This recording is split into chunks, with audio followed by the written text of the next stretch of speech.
Olá, bem-vindas, bem-vindos a mais um Papo com a Liga. Meu nome é Natália Grilli, eu sou representante da Liga das Mulheres pelo Oceano, e o Papo da Liga de hoje a gente vai falar sobre a quarta sessão de negociação do Tratado Global dos Plásticos, e a gente está aqui com duas mulheres incríveis que estiveram lá no Canadá e vão contar um pouquinho para a gente um pouco das suas percepções. A gente tem primeiro a Isabela Ribeiro, que é doutoranda em ciência ambiental pelo programa de pós-graduação em ciência ambiental do Instituto de Energia e Ambiente da Universidade de São Paulo, e ela atua como pesquisadora no Núcleo de Pesquisas em Organizações, Sociedade e Sustentabilidade, e também na Carta da Unesco para a Sustentabilidade do Oceano, com foco em governança e políticas públicas para o plástico, gestão de resíduos e sustentabilidade. Ela possui formação em oceanologia e é mestre em gerenciamento costeiro pelo Instituto de Oceanografia da Universidade Federal do Rio Grande. Bem-vinda, Isa. Obrigada, Nath. É um prazer enorme estar aqui com vocês hoje para falar desse assunto super interessante. Então, muito obrigada pelo convite e pela oportunidade. Maravilha. E também temos a Paula Jones, que é socióloga, mestre em desenvolvimento internacional pela Universidade de Roskilde, não sei se eu falei certo, espero que sim, na Dinamarca, e cofundadora e diretora executiva da ACT Promoção da Saúde. Bem-vinda, Paula, direto da Organização Mundial da Saúde. Um prazer estar com você. Obrigada, Natália. Oi, Isabela. É um prazer estar aqui entre mulheres e falando com a organização também de mulheres sobre um tema tão importante, né? E tão urgente. Obrigada aí pela oportunidade, pelo convite. Excelente. Isa, eu queria começar com você, que você estava me contando aqui que está fazendo o seu doutorado, né, focado no Tratado do Plástico, em como que os diferentes atores, né, eles enxergam essa problemática do plástico e, através, como você enxerga o problema, você pensa soluções para esse problema, né, e também entendendo como que eles conseguem, quais são as estratégias que eles têm para que essas suas percepções e intenções de soluções sejam consideradas, inclusive até no texto do tratado, né? Então, eu sei que você ainda está no processo, né, de análise e desenvolvimento do seu doutorado, mas com o que você viu até aqui, que você já pode, quais são as suas impressões que você pode compartilhar com a gente eh, nessa agenda, nessa interação tão complexa aí de tantos interesses e atores diferentes. Perfeito, Nath. Obrigada pela pergunta. Eu acho que, de maneira geral, você explicou bem o que eu estou tentando fazer na minha pesquisa de doutorado. Então, o que a gente consegue perceber, né, sobre a questão política, né, em especial as questões políticas ambientais, e agora com essa construção que está acontecendo de um tratado global para endereçar, para combater, né, e eliminar a poluição por plástico, é o quão urgente, né, essa questão se tornou, e quão fora de controle um pouco ela está, né? Como você falou, é uma questão que envolve diversos atores, o plástico tem uma cadeia muito extensa de produção, e além disso ele tem inúmeras variedades, né? A gente sabe que existem 7 tipos de plástico atualmente, então cada um deles tem uma cadeia específica, então são inúmeros atores, partes interessadas que vão estar influenciando, vão estar propondo, usando estratégias, né, como você colocou, para que as suas ideias e narrativas sejam incorporadas em uma política pública, né, em um processo de política. Bom, em relação ao tratado, né, a gente está agora na quarta negociação das 5 que foram propostas.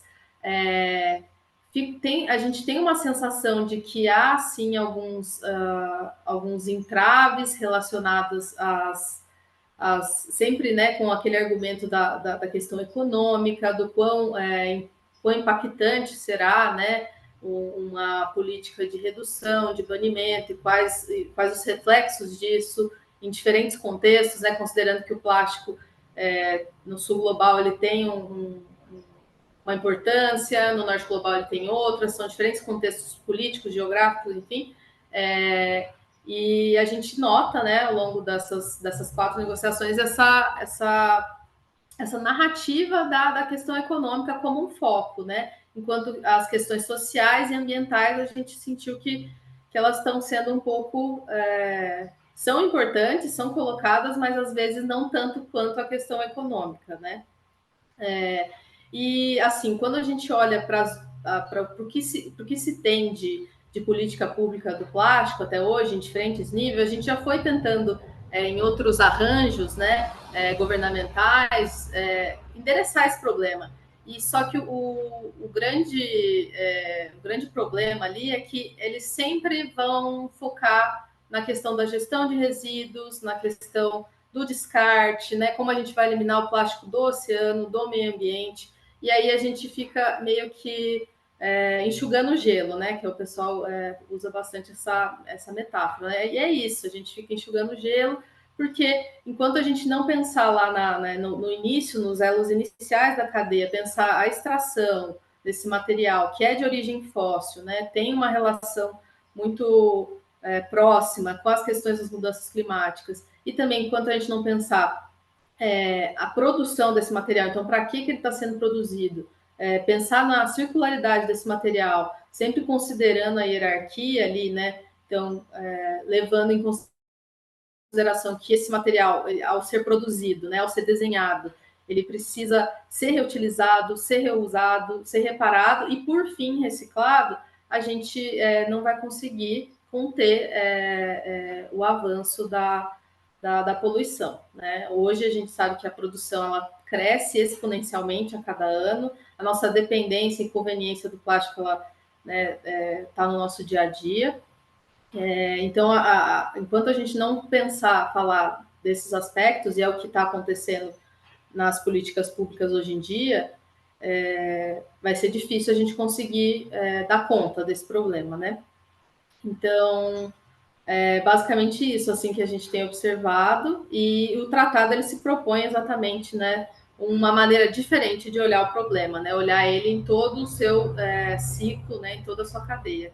Então, estamos com as esperanças altas aí porque que vai ser desenhado na próxima negociação.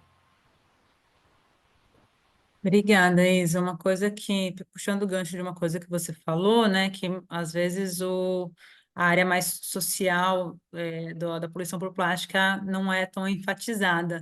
E, né, o plástico sempre foi muito visto como uma questão de poluição ambiental. E aí eu queria entender, Paula, como você vê o amadurecimento do entendimento da poluição plástica como um aspecto de saúde pública ao longo dos INCs, se você acha que isso está sendo visto de uma forma mais madura do INC4 para o primeiro ou não? Como que você entende esse entendimento do problema do plástico também como um problema de saúde?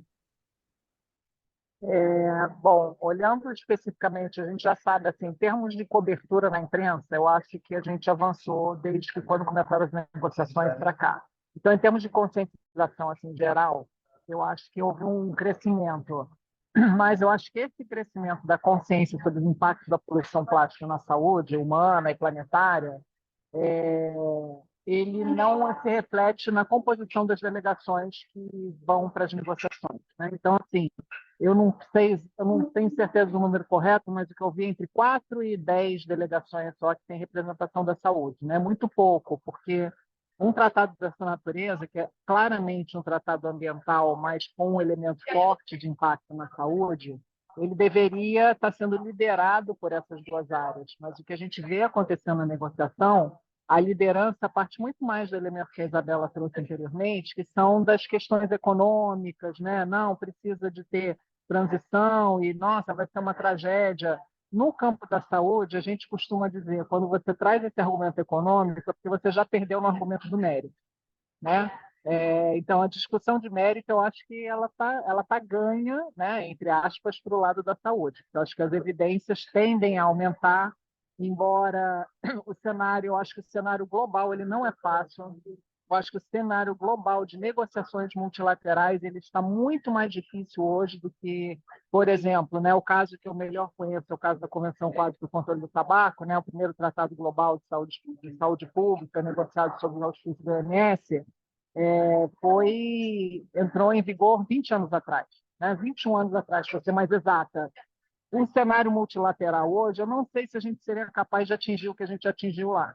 Eu acho que a gente está num momento muito mais desafiador. Haja visto, por exemplo, eu estou aqui agora na Assembleia Mundial da Saúde, acompanhando, né, as negociações, está na agenda justamente esse tratado de preparação e das pandemias, né, que é uma questão que surgiu com muita força após a pandemia da Covid, e não está nada fácil.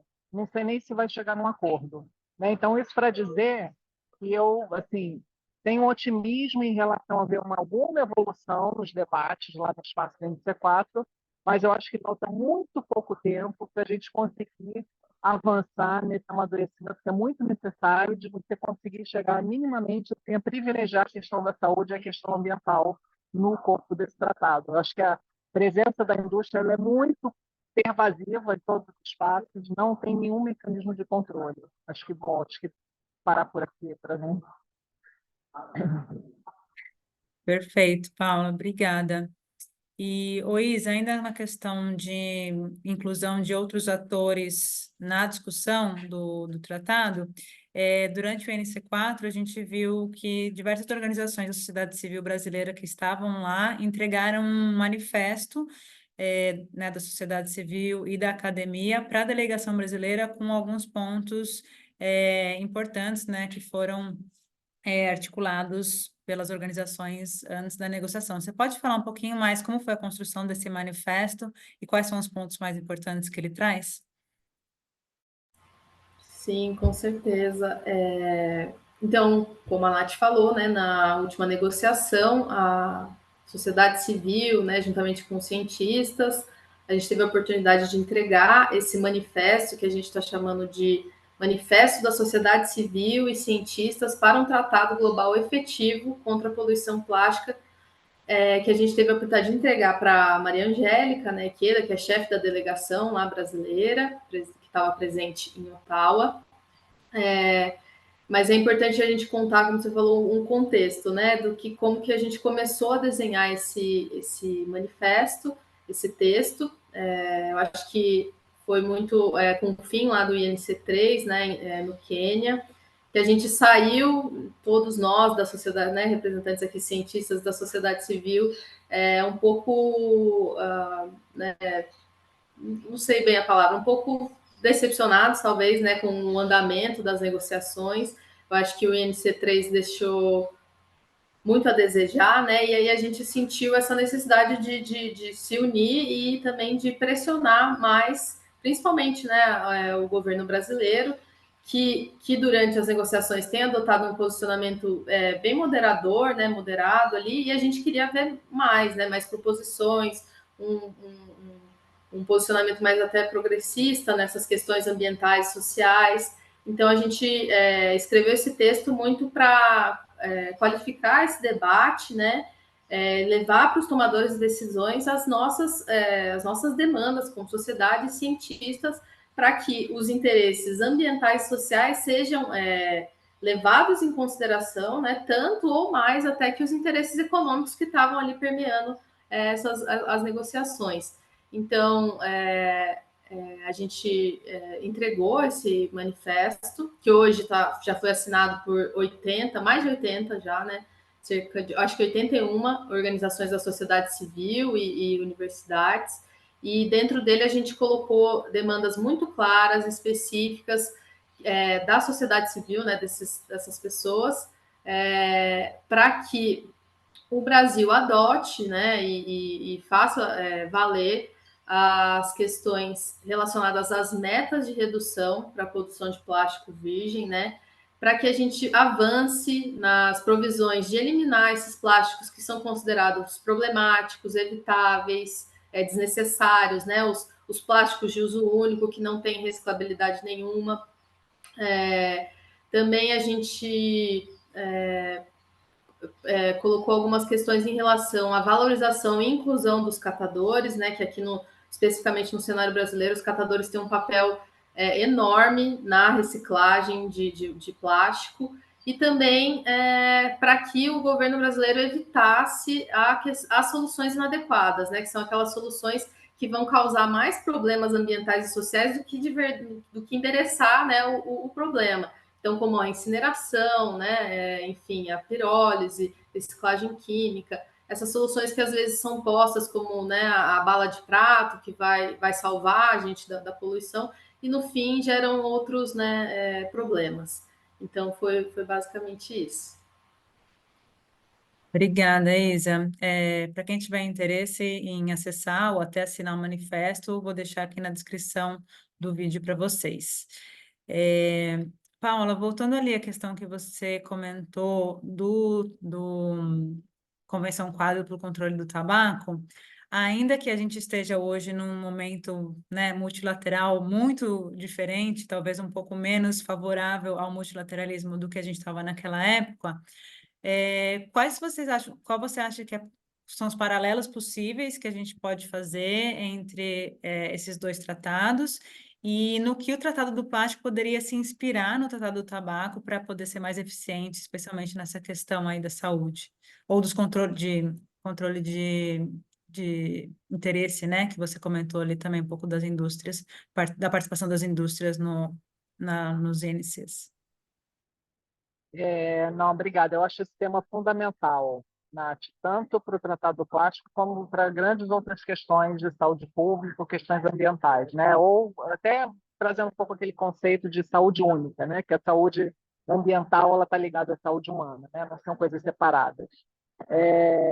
Porque assim, o que a gente vem observando, né? Aqui a gente está discutindo, por exemplo, metas para a redução das doenças crônicas não transmissíveis, né? Que teve uma reunião de alto nível, vai acontecer outra no ano que vem. E, na verdade, todas as metas que foram acordadas 6 anos atrás, que vão ser revisitadas no ano que vem, a gente não está progredindo nessas metas. E por que a gente não está progredindo nessas metas? Eu estou trazendo isso para fazer um paralelo com o que eu tenho observado, com base nessa experiência das discussões em torno do Tratado do Plástico, e com base no que eu acho que é o grande diferencial do Tratado do Tabaco, que é ter um mecanismo de lidar com conflito de interesse. Então, o Tratado do Tabaco, né, ele criou um mecanismo e foi um processo que aconteceu durante a negociação. Ninguém começou a negociação do Tratado do Tabaco já falando a indústria do tabaco não pode estar em volta da mesa. Não foi assim. Foi um processo que, como a indústria do tabaco usou uma série de táticas e estratégias que outras indústrias né, usam também, né, copiam aquele mesmo modelo para atrasar as negociações, para trazer falsas soluções, né, ou coisas que não vão resolver o problema, ou causar outros problemas que desconhecemos, né? E ela fez isso de uma forma muito organizada. Então, as delegações que estavam lá, né, negociando o tratado, que aí você tem esse processo de negociação de tratado, você se encontra 2 vezes por ano, é um processo intenso, as delegações começam a se conhecer, o que é super importante, né, as negociações começam de fato a acontecer nos bastidores. As próprias delegações começaram a ficar incomodadas com essa interferência indevida de um ator comercial que lucra, obviamente, muito com aquela produção, então não tem nenhum incentivo para a redução de produção, né? Não existe um incentivo, a gente tem que desincentivar, né, através de mecanismos mais estruturantes que possa acontecer uma redução da produção. E se a gente não preservar o espaço de negociação dos Estados-membros desse tipo de interferência, é muito difícil a gente avançar, né? Porque a interferência, óbvio, que não é à toa que o nome é lobby, né? Ela acontece nos bastidores. Quem negocia são os países, mas essas indústrias elas ficam ali no pé do ouvido dos países, né? A gente observou na negociação, né, uma série assim, exposições, inclusive informações assim muito enganosas, né, assim ou muito perversas, eu acho. Teve toda uma campanha dizer que, né, nossa, os plásticos salvam vidas. Não é disso que a gente está falando, né? A gente está muito bem do que a gente está falando, do que tem que ser, né, reduzido, do que pode ser evitado, do que pode ser substituído. Então, tem toda essa coisa de você criar, você vender dúvida, né, para você ganhar tempo lucrando com a venda daquele produto. Então, esse reconhecimento desse conflito de interesse, que é óbvio que existe no cenário de negociação que você pretende regular um setor, não tem como não existir. Mas então você precisa reconhecer e procurar formas de mitigá-lo. Eu acho que a Convenção Clássica contra o Consumo de Tabaco é um ótimo exemplo. Logo depois do NC2, né, acho que eu participei também desse processo, o pessoal do Fiel e também da Universidade de Edinburgh, que tem estudado muito essa história do conflito de interesse, a gente publicou um comentário no Lancet, que eu também posso passar o link, sobre como é que a gente pode utilizar esse modelo para ser aplicado no caso do Tratado do Plástico. Então, ou seja, eu acho que as soluções existem, mas tem que ter uma vontade política. E aí eu vou fechar dizendo que o papel da sociedade civil, essa é a parte que eu estou mais otimista, porque eu acho que ele está ganhando força, eu acho que o próprio nosso manifesto é um exemplo disso. Não é só no caso do Brasil, acho que a sociedade civil globalmente ela tem uma força incrível, ela está muito atuante, então isso me dá esperança que a gente consiga um pouco virar esse jogo, porque nós temos as evidências. A sociedade civil tem conflito de interesse, né, as universidades têm conflito de interesse, e tem as evidências, né, ao nosso lado. Então a gente tem que acreditar nesse poder das evidências para virar esse jogo, porque o que está em jogo, no final das contas, é o planeta, é a nossa saúde, é a nossa própria vida, né? Então, assim, deveria ser possível sensibilizar, né, os negociadores para isso. Perfeito, Paulo, obrigada. Vou pedir sempre que você me passe o link, que eu também deixo na descrição do episódio, aliás, do episódio do papo. Outros links que vocês acharem importantes para complementar esse papo, a gente pode colocar tudo aqui na descrição. Gente, muito obrigada. Queria, para terminar, fazer a mesma pergunta aí para vocês, primeiro para Isa, depois Paula. É, na opinião de vocês, assim, né, no tempo que vocês estão mais acompanhando, quais são as provisões que não podem ficar de fora, para que a gente tenha um tratado que seja de fato eficiente em proteger a nossa saúde planetária, né? Como você falou, Paulo, saúde que é uma só. Porque a gente sabe, né, só para terminar, que por enquanto está tudo em aberto, né? A gente tem aí mais de 3 mil colchetes, né, que quer dizer que indica uma coisa que não é consenso, então tudo pode ficar como muita coisa pode sair, né, desse texto. Então, Isa, na sua opinião, quais são as provisões que realmente são muito relevantes nesse processo? Legal, obrigada pela pergunta, Nath. E eu acho que, né, eu acho que retomando um pouco o que eu tinha falado anteriormente, para a gente ter um tratado que vai endereçar de fato a questão da poluição, a gente não pode deixar de regular, de olhar para os elos iniciais da cadeia do plástico, né? A gente tem que pensar que é um plástico, o plástico ele vem do material que é de origem fóssil, que ele causa passivos ambientais desde da sua extração, produção, né? Ele vai liberando gás de efeito estufa, microplásticos. Durante a produção, ele, né, são inseridos nele aditivos químicos que têm uma relação direta com a nossa saúde. E então a gente precisa olhar e regular essas etapas da cadeia que ainda são muito pouco reguladas. Né, existe pouca atenção, como eu tinha falado, as políticas públicas até hoje, né? Elas são sempre olhando para a gestão e para o descarte, então, né, numa perspectiva, né, de enxugar gelo. Então, a gente precisa sempre olhar para esse material, da onde ele vem e para onde ele vai, né? Investir em políticas que vão priorizar essa circularidade, aí, de novo, retomando a hierarquia de resíduos, né? O reuso, a reutilização e, por fim, lá depois a reciclagem, que a gente também sabe que o plástico, como ele está hoje, ele tem limites, né? Existem limites para a reciclagem dele, ele não é um material que pode ser reciclado infinitamente. Então, a gente precisa olhar e fechar essa torneira, né? Outras também que eu acho muito importante, já um pouco caminhando um pouco nessa cadeia, é a questão dos catadores, né? A valorização e inclusão desses trabalhadores, que é urgente também. Então, a provisão da transição justa que o tratado está incorporando, eu acho ela de suma importância para a gente conseguir também sair desse problema que se tornou a poluição. E também acho que os mecanismos, né, de financiamento eles precisam ser bem discutidos, detalhados, porque esse tratado, para ele ter a ambição que ele precisa, a gente vai precisar, né, de uma transformação econômica muito grande, e aí precisamos, né, de dinheiro para fazer tudo isso. Então, essas são as provisões que eu considero que são muito importantes e que a gente tem que, como a Paula colocou, pressionando e procurando, né, influenciar os tomadores de decisão para que elas não saiam de vista. Maravilha, obrigada, Isa, super didática. Paula, mesma pergunta para você. Qual a sua opinião?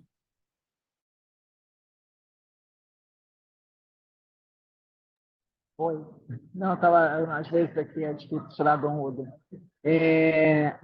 Assim, eu acho que eu faço coro, né, com o que a Isa já trouxe.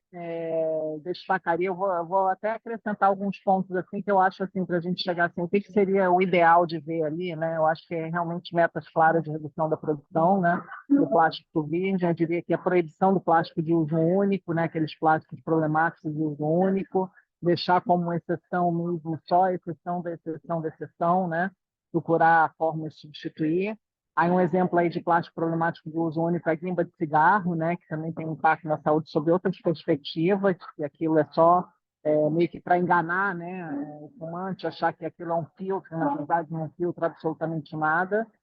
E certamente a questão do financiamento ela é super importante, né, porque para você fazer uma transição justa, aí você tem também o princípio do poluidor pagador, e eu diria que na minha opinião, uma coisa que resolveria muitos dos nossos problemas e desafios assim, em várias áreas é a questão de fazer né, o custo das externalidades fazerem parte do preço final, né? Se isso fosse assim, talvez a gente tivesse um outro cenário diante de nós, né?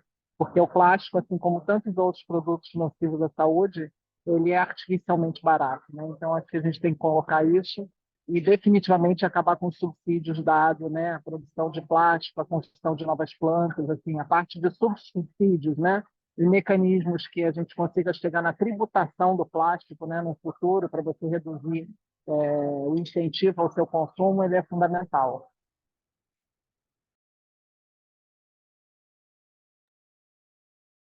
Excelente. Acho que a imagem da Paula congelou um pouquinho para mim, mas a voz estava boa. Espero que tenha ficado bom. Mulheres, muito obrigada pela participação de vocês, pelo tempo de vocês.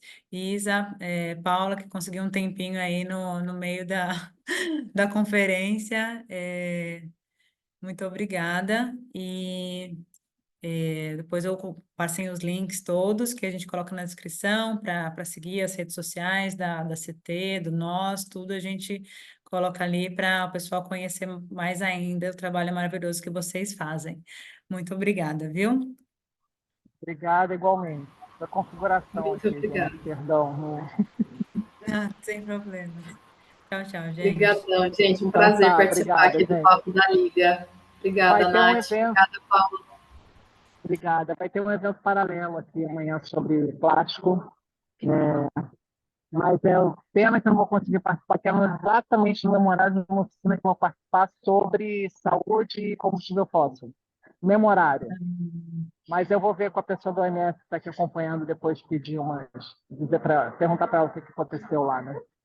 Fiquei curiosa. Perfeito, perfeito. Tá bom, então, gente. Tchau, tchau, Obrigado. gente. Boa Tchau, conferência aí, tchau. Paulo. Beijo.